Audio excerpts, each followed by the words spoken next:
As important as marketing is in growing and scaling your business, which is meeting new people and then bringing them into your ecosystem to convert into paying clients, this is not the only way that your business needs to grow and scale. If you think of your business as a balloon that is being filled up with water, which is marketing and leads coming in, if you have holes in that balloon, the water will be leaking and the balloon will never grow.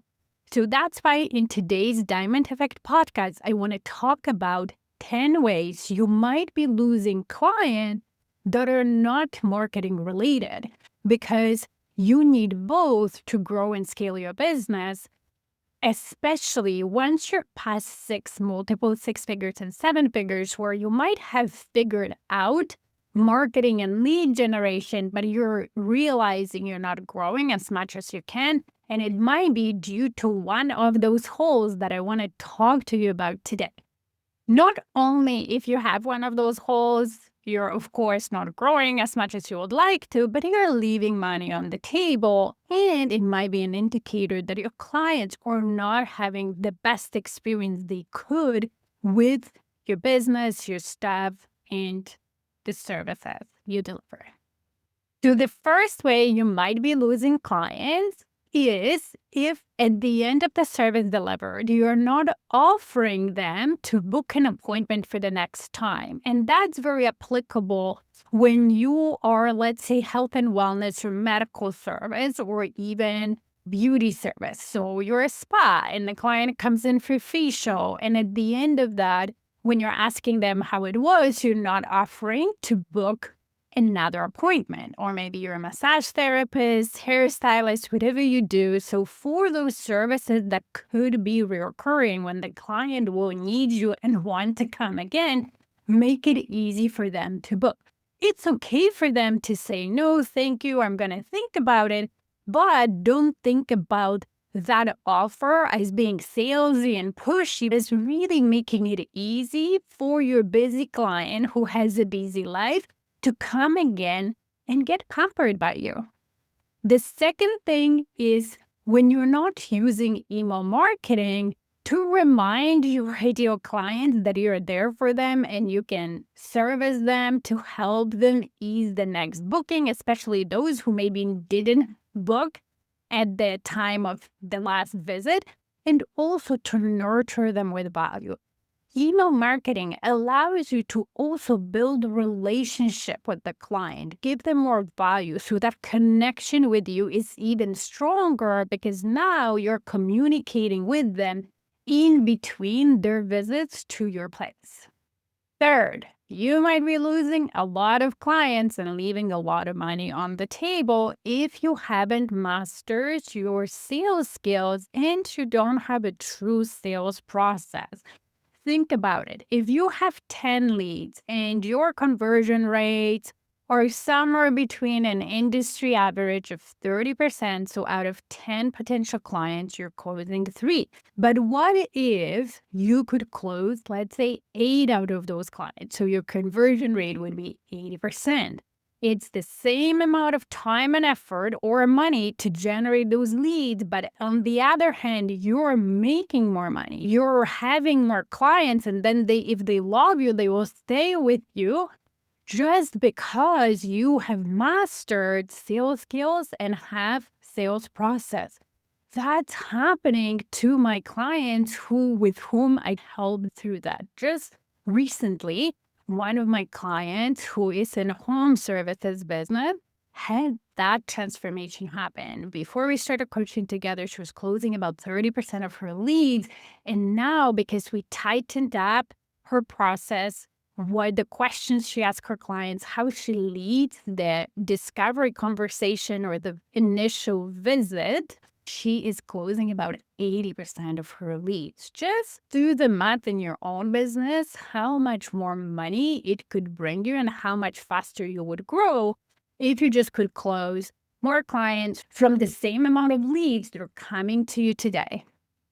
The fourth way you might be losing clients is when you think about their service with you more as a transaction, as a one-off thing. They come, they find you, you deliver the service, or you help them. If you're a medical practitioner, you help them with whatever current problem they have, and then that's it, the transaction, rather than the whole experience, rather than looking at their journey with you from the beginning when they find you to them deciding to work with you, getting onboarded, the service delivered or the care provided, and then them leaving after that first visit. You want to think about that journey as their experience with you. And you want to put time and effort and creativity to think, how can you improve that experience? Because when you do, now clients feel great when they're working with you. They develop an emotional attachment and connection. It's not just about transaction. It's not just about helping them with the back pain or with their face glow and so on. It's about how they feel when they interact with your clinic, with your business, with your brand.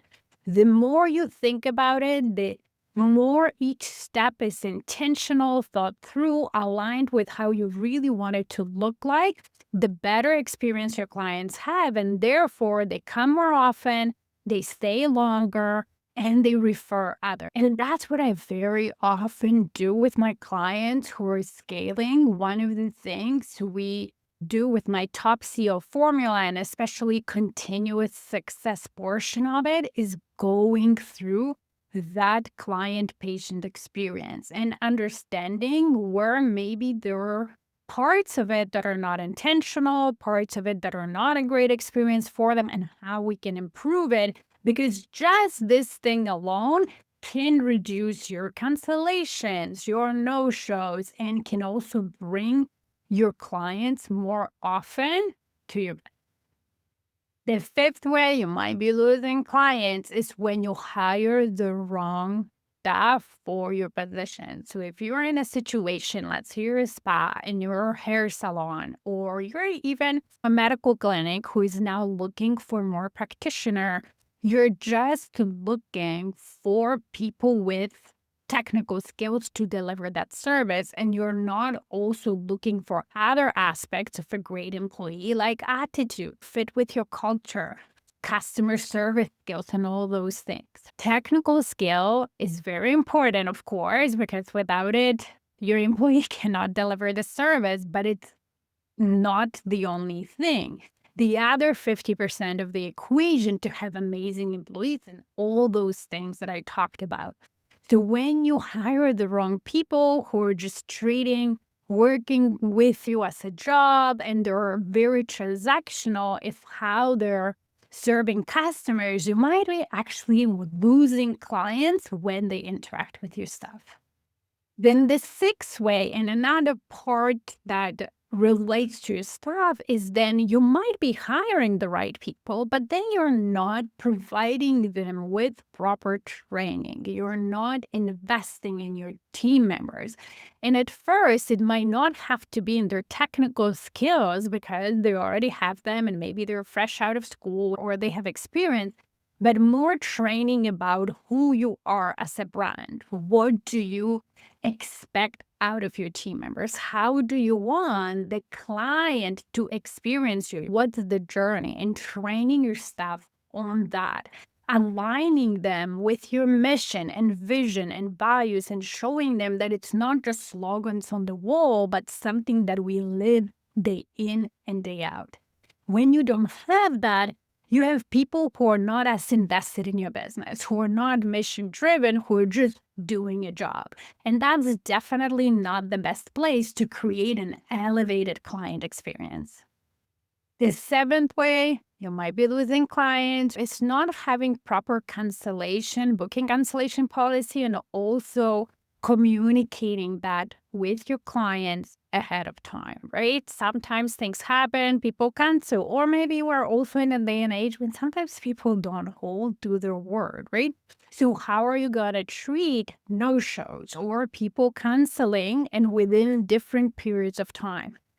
Having that policy, being clear on it, what you want out of it, but also communicating it to the client and then enforcing it shows professionalism, shows that your business has policies, has structure, thought of everything. And also, that shows to the serious clients who understand you're running a business, who want to follow your procedures, that you are a professional, that you do care about your journey, and that you do not want to work with people that are not serious either. The eighth way you might be losing some clients is when you're not reminding people of their appointments or you're not following up on cancellations to try to rebook them or dealing with no shows. Some people do need reminders, or most of us. Our lives are busy. Yes, we book an appointment, but then if we book it a month ahead, we might forget that this is coming. Not everybody might be as organized as you and I, that when I have an appointment, I put it in my calendar 95% of the time. There's no way I'm going to miss it. But even me, somebody who's very organized, I appreciate the reminders, whether it's from my dentist, from our hairstylist, or any other appointments that I book way ahead of time, or even massage therapy. I always appreciate reminders. And then if cancellations happen, have a process where you follow up, where you don't assume that the client didn't want a service from you, but more that things came up and their lives got busy. They still want it. So, how can you follow up to rebook it in order to bring them and help them? Think about it this way. If you make it easy for your client to book the next appointment with you, if you follow up with them, that shows you care. That also will allow you for them to be more consistent in how they show up. So I will give you an example. I love my chiropractor's visit and I try to do it every month. If my chiropractor, though, didn't offer the next appointment right at the end of my first appointment, I would probably go home and then got busy and then forgot. And a month or 2 months would have passed before I realized that my back hurts again and I need help. So if I skipped, not voluntarily, just because of everything what's going on, couple of sessions, couple of months in the year, that's 2 sessions that my chiropractor doesn't have with me. And if you multiply the 2 times, let's say 100 customers, that's a lot of sessions and a lot of money that you might be missing out on, not because your patient or your client doesn't want to come. It's just because they're busy and you're not making it easy for them to book, or you're not following up with them or reminding them of the appointments they have with you. The ninth way you might be losing your client or leaving money on the table is when you're not focusing on building a relationship with them. So let's say you might be a bit introverted like me, and small talk is difficult for you, and you're the one delivering the service. But if you don't start small talk during that time, you will never get to the point where your conversations with the client can be a bit deeper, where you can really grow a connection. And I understand some clients, depending on what services you provide, they just want to relax. They don't necessarily come to you to chat. But even with those clients, there's moments during the appointment, during the service, when you can build a connection. So being intentional about it, of course, knowing and understanding each client, how far you can take it in one single visit is crucial. Teaching your team members to do it is critical. And then outside of the appointments, you have email marketing that we talked about that you can use to deepen and strengthen that connection. When we have connection with people who help us, we're more loyal. It's more difficult for the client to go somewhere else if they feel like they know you, if they feel like you like them and they like you. Right now, we're almost friends, and I don't want to just change friends because somebody has a cheaper price, bonus, or special offer. I will stay with you because I feel that loyalty to you, because I have a deep connection with you. And then the last way you might be losing client is definitely connected to number 9. So when you don't have a connection and you don't know each of your patients, each of your clients at a deeper level than just hi and their name, you will not also know if they have other needs that you can help them with. And if you don't know that, you cannot be proactive to offer that to them and help them, and you're just relying on them to figure out that, oh, they need it, or to remember that maybe you do other things, right? Acting as an expert in the best interest of the client or your patients, and when you see that they have another challenge or another need that you can fill, proactively offering to them by saying, hey, I've noticed, or we talked about this is your challenge. I can help you with it this way. Do you want it? I would feel very special when my service providers would do it, because that means they care. That means they pay attention. They know me. So be that proactive provider. And you can only do it when you have a connection and you really know your clients. And of course, when you're proactive, when you're filling in other needs of your clients, they don't expect you to do it for free. So you're making more money and you're retaining them. They're even more happier, referring even more of their friends to you. So just to conclude, don't get me wrong, marketing is important. It brings people into your business. However, marketing and lead generation alone are not enough to scale your business sustainably, to keep growing it, and to really build a brand that people recognize and want to come to and work with. If you have a leaky balloon, it cannot grow. You need the second part of the business that happens when the clients come, they say yes, right? So the conversion, you have a great sales conversations with them, they say yes, and then they have their journey, their experience with you. When that part is very intentional, structured, professional, but also human, when you build connections and relationships, it will be so much easier for you to grow and your brand will be so much stronger. I help my clients do that and scale from 6 to multiple 6 figures, from 6 to 7 and beyond, by helping them create that through my top CEO formula. If you're looking for help with it, let's talk.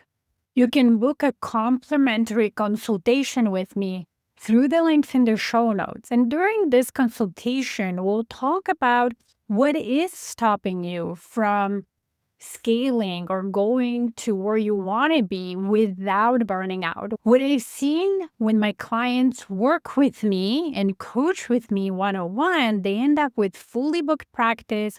They have staff that their clients love and it's a pleasure to work with. They have a profitable and growing business. Systems and processes are set up and they're flowing well. When then my clients are not stressed, they're not overwhelmed, they can have time off that they've always dreamed of. Some of them take first vacation in years, and they truly become the CEOs that are not just delivering service and doing a job in their own business, but they're running a brand. They're building a brand. They're building something they could sell down the line. So have a fantastic week, and I'm looking forward to talking with you.